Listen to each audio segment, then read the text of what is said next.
Ladies and gentlemen, welcome to another episode of our Game Maker series of the pre-order bonus. Today we have a very, very special episode. We are here with Damien Crawford from Cannibal Interactive, creator of the most recent. And Damien, you got to make sure I say this right. His most Cool. recent game. There's 99 of us, but we have to win in 99 turns. Did I get that right? I think I'm a little There bit may off. be There 99 of may be us. not. Okay, awesome. Yeah. That is a mouthful of a game, but an awesome name. Damien, thank you so much for joining us. How are you doing? And where are you calling into us from? I am in Sacramento, California, Awesome. and I'm doing pretty all right. And how are you feeling? You just launched a game 6 days ago. Yep. You're kind of the of all of our interviews so far. You're the one with a release in their most recent kind of time window. How are you feeling in that post release window right now? Well, right now I'm managing. The past few days have been tough. Um, of course, the day after the game released, somebody was playing it and found a whole host of bugs that I had to deal with. And Yes, then, post launch. yeah, Awesome. and then a few other people played, and I had to do a bunch of rebalancing. So now the game is in what I hope is a healthy place. hmm And there's still more post-game content I want to add onto it. But yeah, right now I'm coping, is how I like to call it. So a lot of backlog in terms of bugs that you're gonna go have to squash. So you had maybe 24 hours of celebration, and now you're going and trying to balance everything out. I'm sure that's. Oh yeah, well I mean I'm actually pretty quick at squashing bugs Mhm. because I use RPG Maker and I have a system set up to basically if I make everything, which means that if anybody has a problem, I know where it originates. Got it. And I keep Right. everything very organized and well commented so that whenever a problem arises, I can just go in, handle it, and have a patch out within the hour. Wow, Um, that's crazy. so yeah, I'm fast, but it's definitely still stressful. Absolutely. Well, Damien, let's go ahead and jump right in. We've sent you the questions ahead of time. Again, this is our Game Maker series. We're talking to small devs, independent devs about games from a wide swath of genres and different types. And again, super excited to have you on. Damien, tell us how long you've been in game development, how you got your start, how you ended up getting into becoming a game developer, and then maybe a little bit about some of the games that you have come out, kind of your manifesto around kind of game development, and game design. hmm Um, so I have been an independent game developer for about 8.5 years now. Um, I've made several RPG games, which I'll go into later, I'm sure. But really, I got my start when I was working. I had a state job as an office assistant with the state of California. And so I suddenly had, when I was previously like a cashier at a fast food place. So I had a lot more disposable income, and I went, okay, I've been thinking about trying to make a game, so maybe I'll just do that as a hobby. And so I started working on one, which was called Legend of Moros. And I was talking to some friends about it. They said, "Oh, you're actually showing some good screenshots here. You think you might actually like pursue this full time?" And I said, "I don't know, maybe."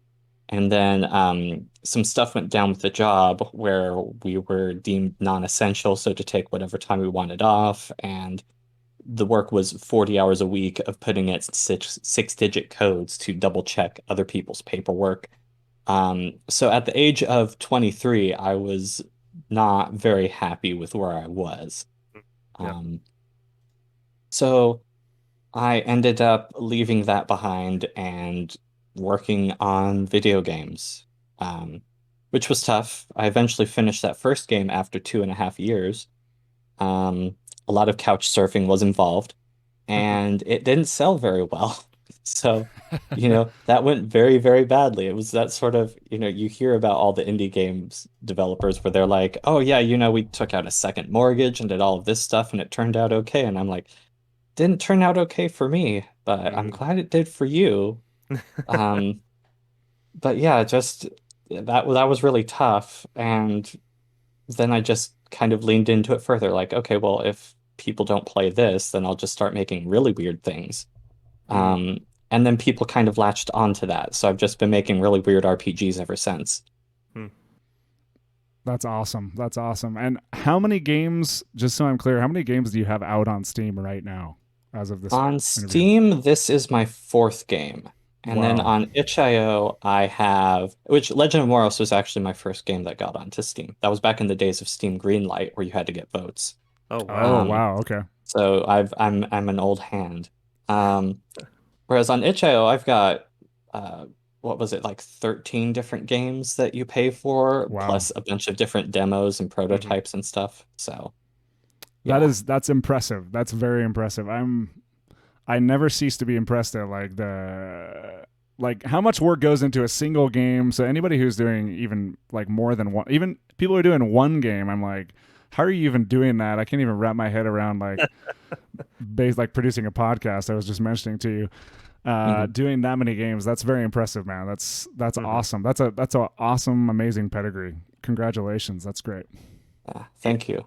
I Oh yeah, go ahead. I was gonna say, I mean, most of the people that we've talked to on this series, right? I think they kind of fall into the camp of some of the people that you've mentioned, right? They venture out into indie dev, and they find some success kind of off the bat, right? Hmm. But I'm really grateful that you're here because that's not everybody's story. But what it sounds like to me, what I've been seeing from Cannibal Interactive, from what you've got on Itch, is perseverance has kind of led you to create your very own kind of brand of Hmm. video game. And when we first got in contact and I started looking at everything, I was like, this, I couldn't like imagine somebody sitting down in a room and this being their very first project, right? Right. So to me, there's definitely like a culmination of creativity up to your most recent release. There may be 99 of us. Hmm. I always get the second half wrong, but we have to win in 99 turns. Hmm. Um, so I think that's awesome. I love to see that kind of a story. Like you said, you've been doing this for nearly 10 years. So I don't know, from me and Cam, definitely big congratulations. We think that's awesome. Yeah. Um, and that's a little bit in terms of how you got to the overall design philosophy for your games of where you're at now. And so what I'd like to hear now is just like a little more of how that trajectory happened. How did you get to the game design that you're using now? Because you have a very creative, a very unique flavor in the games that you're making. Right. I first, made a traditional Legend of Moros was a very traditional 40-hour RPG, except it Mhm. had a different take on the resource management system. It was more like Final Fantasy X with the limit break system, how you could set it to regenerate in different ways, Yep. except that that was your resource building. That was how you used your basic spells. So it would take up a different proportion of your meter, depending on how strong it was. So it allowed for really interesting character customization and Mm-hmm. planning, which I thought was great. But the graphics weren't there. I wasn't very established. There were a lot of different reasons that that game did not do well. Um, so then there was a part of me, like I made a couple little game jam games, and then I thought, okay, well, what if I just make a game that no one should want to play? Then maybe I'll, end up on the other side of this and, get Mm-hmm. something right. And so I spent a month and I made this game called Mighty 99. And it is this really exhausting, you have multiple different elements. All the stats have weird names like gumption and chutzpah and je ne sais quoi. Um, all the stats also give a bonus and a penalty. Like ambition increases the damage your attacks deal, but they also increase your MP costs. So you get really good at attacking and good Mm-hmm. at not doing anything else. Um, and so all the stats work that way. And so I posted that up and people played it. And then people gave me feedback, most of which was very upset feedback. But I was at least like hearing from people, and a couple of people were actually really interested and wanted to see more of it. And so I thought, okay, I have something here, so I just need to refine it and I need to figure out what it is that is actually good here. Um, and then that eventually became I have low stats, but my class is leader, so I recruited everyone I know to fight the Dark Lord. Um, That's my favorite title, by the way. Yeah, that one That's is in awesome. the I believe that one was in the Palestine bundle, and Mhm. it was also in. It's been in a few different itch.io bundles now. Awesome. Um, but yeah, it's definitely one of my favorites. That's the game where I spent really long just getting it. That was another 2 year game, which for me Mhm. is a long time to make a game. Um, I mean, my second high, that's my first highest selling game. My second highest is my older sister left the computer, so I got on and found myself trying to coordinate a raid in a game, and I don't play NMOs. I made that in a week, and it made 4 grand in a day. Oh my Wow. That gosh. was 1 week? Wow. That was for an April Fool's jam that I ran, which the game was only supposed to sell for a day. It was supposed to be a commentary about artificial scarcity at the Okay, indie yeah. scale. Hmm. And Damien, then it what's sold real really quick? What's well. what's the name of your top game you said is your number one most popular? I have low stats, but my class is leader, so I recruited everyone I know to fight the Dark Lord. Okay. But yeah, the MMO one, PC Gamer wrote an article about it, and Hmm. that got into me doing an interview with them a couple weeks later, and so that at least like got some traction, which was good. Hmm. But That's amazing. yeah, I definitely people know me for a very specific brand of game, which I think is hilarious. Hmm. But that's how I got started down that road of nonsense.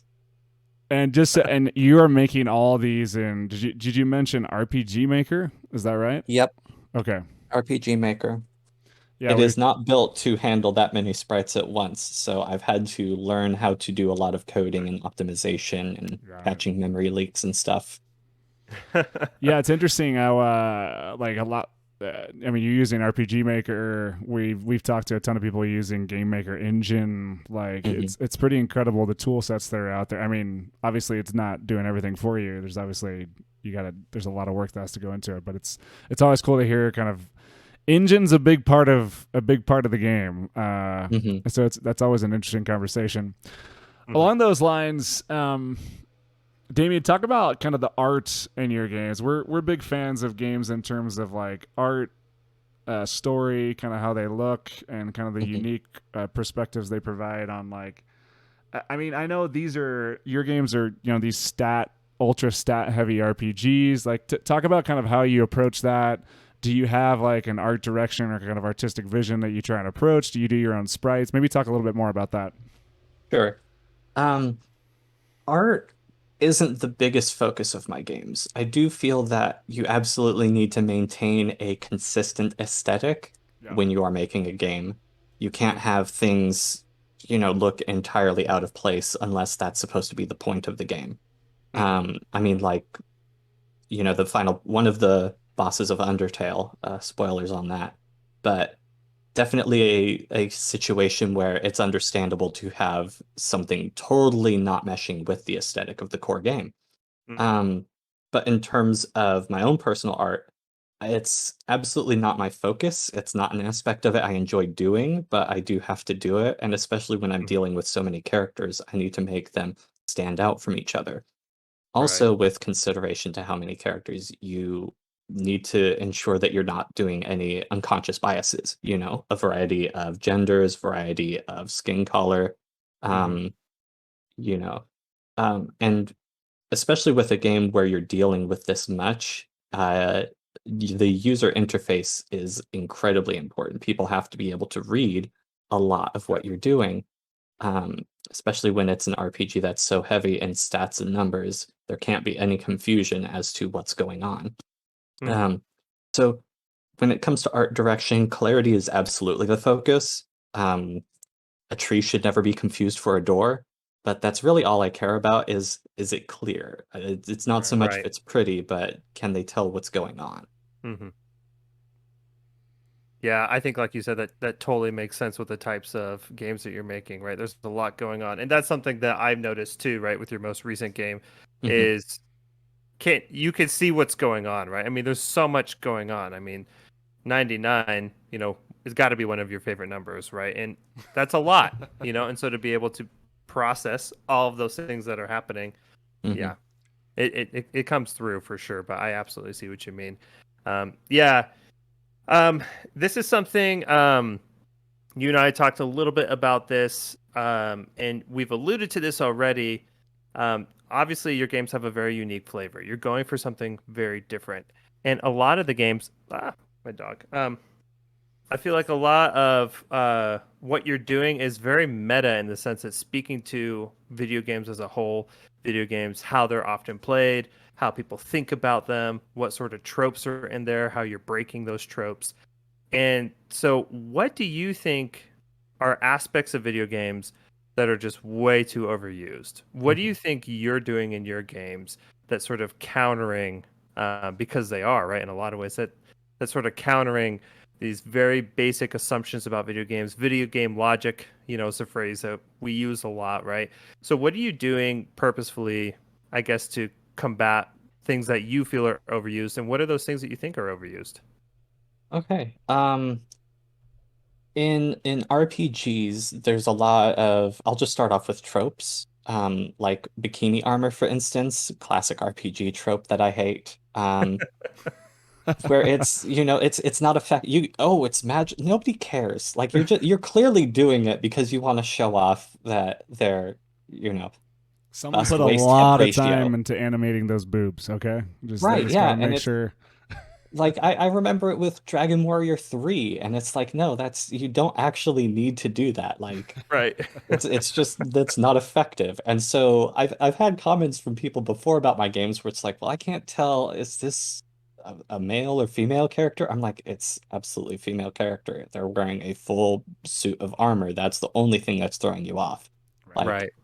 um, but also ones like magical child prodigies that are being sent off to fight, like, oh yeah, this 12-year-old is a really powerful spellcaster. They can help you. And it's like, no, leave them home. Like you're telling them to start murdering people? Like, sure, you can say like it's for a good cause in the name of whatever, but we're still talking Right. about like a child. Like, are we going to have, post credits therapy session? Like, if we're really going to go down this road, like, are we Right. really going to go down it? Right. Um, Right. that's something that just bothers me. So, in I have those stats, but my class is leader, instead of where characters would normally show their level, because it's a Hmm. game that doesn't have leveling, it shows everybody's age. And so Hmm. everybody's like over the age of 18, except for the cat, because it would be odd if the cat was actually that old. Sure. Yeah. Um, but um, that's another thing, is the fact that in a lot of RPGs, the oldest characters aren't even 30 years old, you know? Right. Yeah. Like Auron from Final Fantasy X, he's like mid 30s maybe, and that's about as old as you ever see a character. Hmm. Unless they're like old powerful wizard that betrays you later on or something. Hmm. Um, Hmm. so I make sure to sit down and be like, no, this character needs like some wrinkles, some sunken in cheeks, something to, Hmm.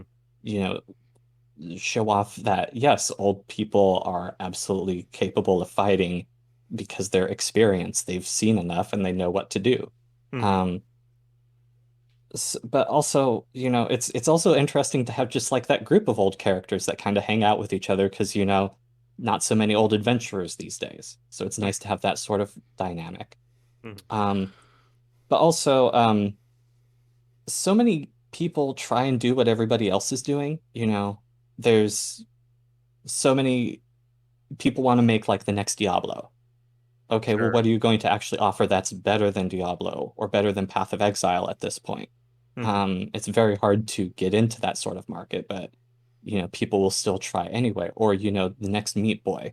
Okay, well, how are you really Sure. going to make your platformer that good?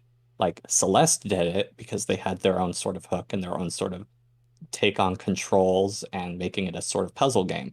Hmm. Um, but not everybody knows how to do that. And we're also talking about those games have devs with years and years of experience. It's not like Right. their first thing.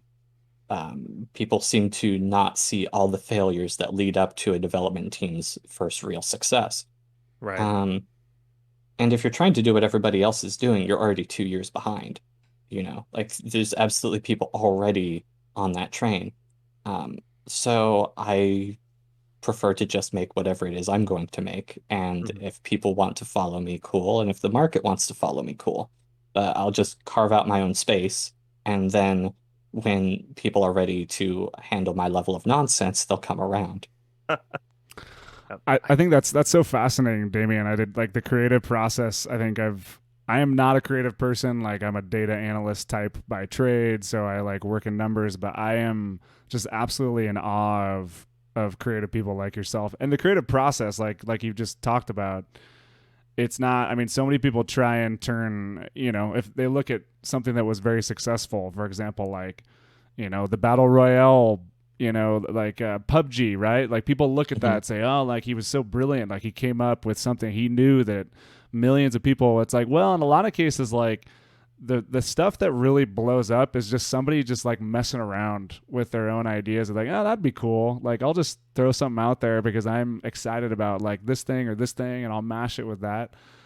That's what, like, I think that's why this medium is so amazing. And like to that point, I mean, we've been alluding to it a little bit, but you clearly have an incredibly unique, incredibly creative take on like the games that you designed. These very stat heavy RPGs. I mean, the names alone, they scream. They're maybe 90 of us, but we have to win 90 in turns. I have no stats. My class is leader. Like all these games.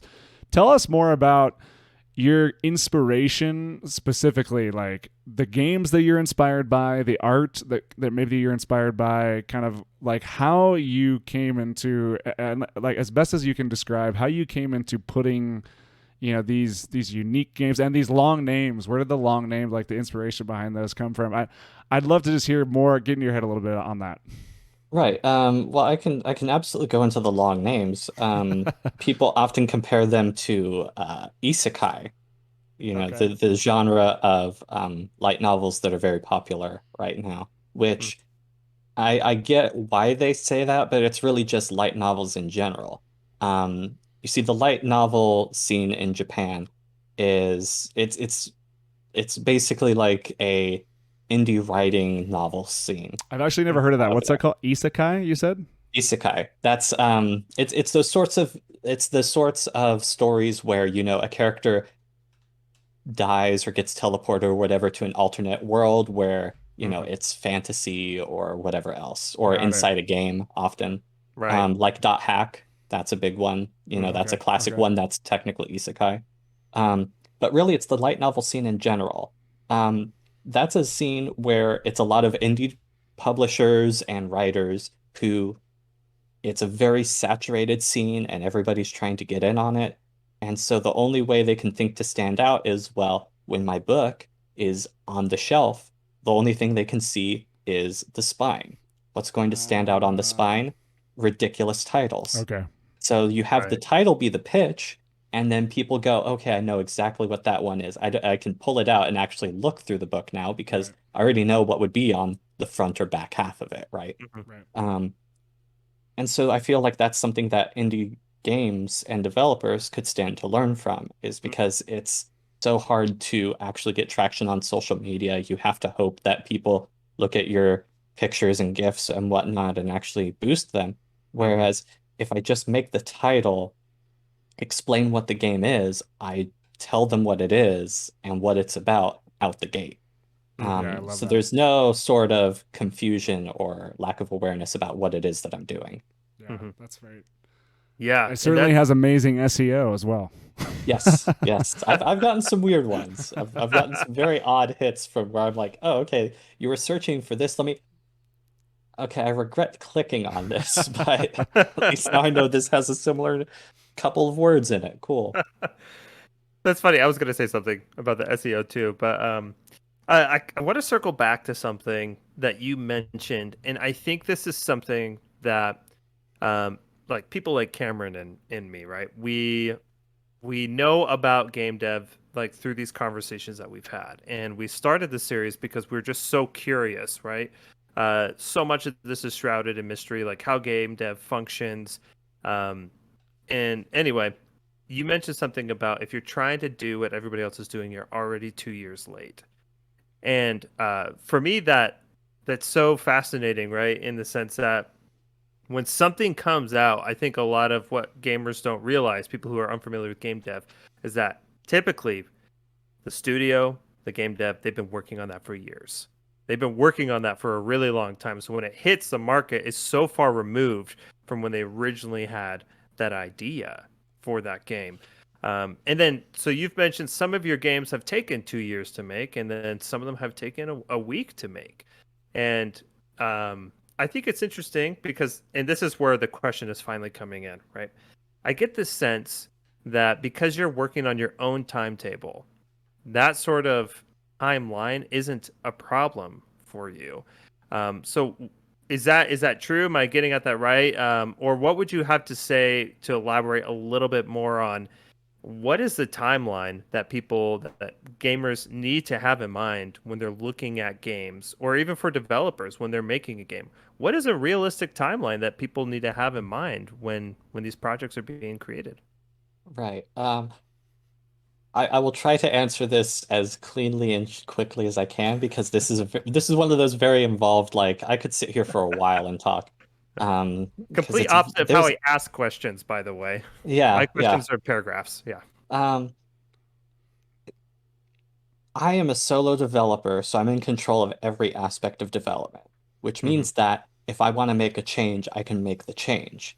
Um, Games that are larger in scale and where you're working with a team of, 5 to 10 people for a lot of indies, Hmm. um, and some even more than that.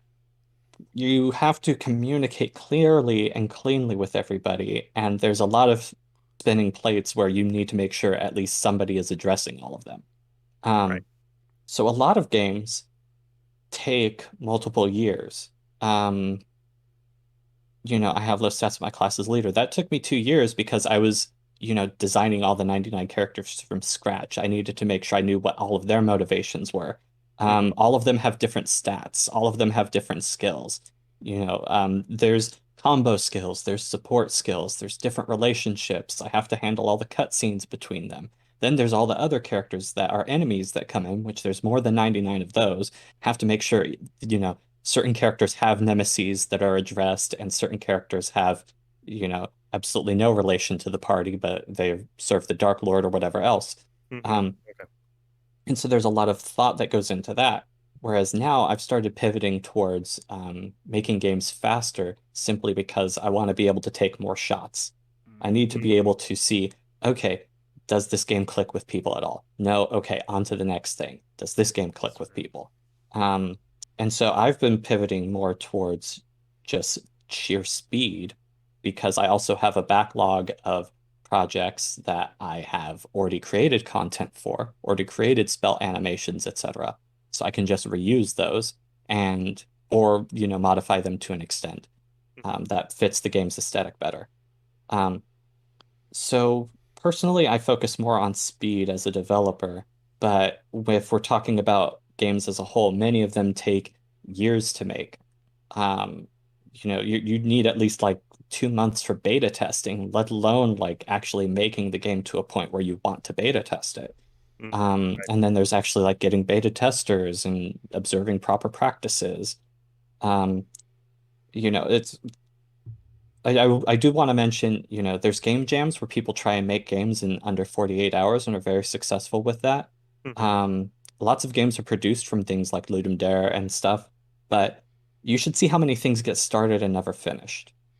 That's the real big thing, is there's Yeah. so many, I mean, just out of developers, there's a lot of people who say, oh, I want to get into games, and they start an idea and they never execute it. Um, Right. which is totally meaningless. Ideas are a dime a dozen and are entirely meaningless before execution. It's about what you can actually do with something and actually get the game released that makes anything matter. Hmm. Damien, I want to make sure we hit. We're just got a minute left here, but I want to circle back to the first half of my question, talking about. I mean, your games are so unique and so awesome. Like I've looked through several of them prior to this interview and watched a few things, but I'm. Tell me about the inspiration behind them. Like what games specifically, if you could name some, if not, that's fine, that have inspired you and kind of these massive, complex, like stat heavy RPGs. Obviously, that's kind of the big thing. Tell me more about the inspiration behind that. I want to understand that, and then as kind of our final question. Sure.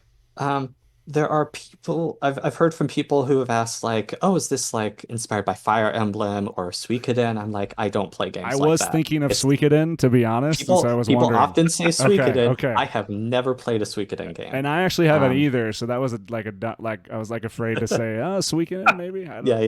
Um, I will say I played a lot of Chrono Cross, which Okay. is absolutely that sort of game where you build up a massive group of people where you don't fight with them all at once, but you absolutely care about the character relationships and you travel to Mhm. different places with them. And they have unique character interactions with each other. Um, so I would say that's a big inspiration. Dragon Warrior 3 was my first RPG Oh that wow. I Okay. ever owned, like on the Game Boy Color. I owned that, and my second game that I got for it was Pokemon Blue. And so those games are Nice. definitely like that. Those being my very first games that I got to myself own Mhm. definitely had an impact on, where I went from there. Um, but yeah, Chrono Cross, Legend of Mana, Legend of Dragoon, like it was really the early RPGs that Mhm. sort of paved the way to this. But it's sort of still my own spin on them, Mhm. where I was like, I like this about these games, but I feel like I could do this instead, or I feel like it would be interesting if I went this route, but nobody else is, so I have to do it. I have to ask this because your take is so unique. It's awesome. I love hearing this conversation. What's your favorite RPG of the last 5 to 10 years? Like that's out there in the wild, indie Uh, or AAA? oh my gosh, oh, I'm really not sure. Like I would really have to think about Do you that. play? Do you play a lot of like just games, just I in don't play general? much Oh, you anymore. don't. That's the Okay. awkward thing because um I'm on my own schedule, which means that I have to dictate what I do. And if I'm playing Right. games, I'm not making money. I have to release a game to make Right. money. Right. Because I'm doing this full time. Of course. Right. So Mhm. it's very tough to set up that sort of schedule. Also because like I like playing a lot of StarCraft 2. I like playing co-op mode Oh, on there. okay. So that's, Right. Awesome. numbers, but also Yep. you have to be very consistent and active. Mhm. Um, the Legend of Mana Remastered just came out and I've been playing that. Oh, okay. Awesome. I recently got SMT 3 Nocturne remastered for the Switch, so I need to play that.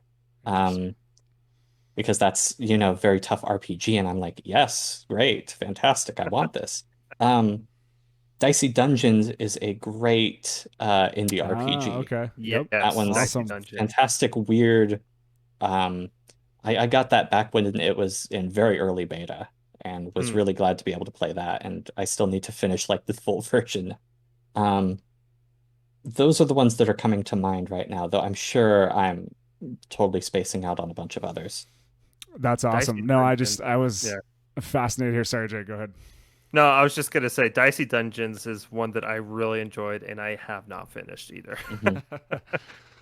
Finishing games, the ever quest. Well, Damien, that's awesome to hear. Dicey Dungeon, some of those inspirations. I've definitely heard of all of those and seem like right. It's so funny that you have not played a Suikoden game because that's the first thing that came to mind. But I mean, it totally makes sense. Right. That's awesome. Neither of you though, right, No, Cameron? no. Honestly, I've heard about Suikoden for years, and I just Hmm. like it doesn't seem like it's easy to access. Though I do understand that a spiritual successor to the Suikoden games is coming out here like at the end of the year. So anyway, it's part of the whole Right. like Yeah. 2.5D craze that's going around. Yeah, I yeah, don't know if you've seen some of that. So yeah. what? Dragon Warrior 3, they're getting a new one out that's going to be like that, That's a right. They remaster. I So, are. saw that. mhm. That's awesome.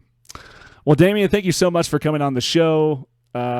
This has been awesome. Just so everyone, I just want to make sure I note Damien's newest game is out on Steam as of a couple days now. There may be 99 of us, but we have to win in 99 turns. It's on Steam. Go check it out. Mhm. Damien, anything else you want to say just to kind of just to promote yourself? Where's the best place to find you? Where's the best place to follow you and kind of see your work, the stuff that you're working on? Sure. I have an itch.io page which has all of my stuff. That's Mm-hmm. cannibalinteractive.itch.io. Okay. Cannibal Interactive is my business name. Uh, I have a business license for that because nobody tells me how to make good decisions. Um, my Twitter is the worst RPG dev. Nice. I love it, man. And that's definitely the best place to keep up with, in terms of social media, the stuff I post. Right. I'm on Instagram as developer Damien, but that's mostly for family, and I really just post pictures of food. So I mean, that's what Instagram's for. So yeah. Well, that's awesome, Damien. We'll make sure and get some links to some of those and put those in the description for the YouTube and podcast description. Ladies and gentlemen, this has been another episode of our Game Maker series. We give a big thank you to Damien for coming on the show. Please subscribe to the podcast. We're on podcast services everywhere. Give us a review. That really helps expose our podcast to everybody and the developers that we're talking to on the show, so more people can hear about them and their awesome games and their creativity. Please follow us on Twitter at PreorderCast. You can follow me at MassGeneric and Jake at Jacob_ChipDip18. And you can listen to the show on podcast services, like I mentioned, but you can also on YouTube, you can watch it. We got a nice new podcast overlay. I put it together myself. Hope you guys like it. Thank you for listening and have a great night.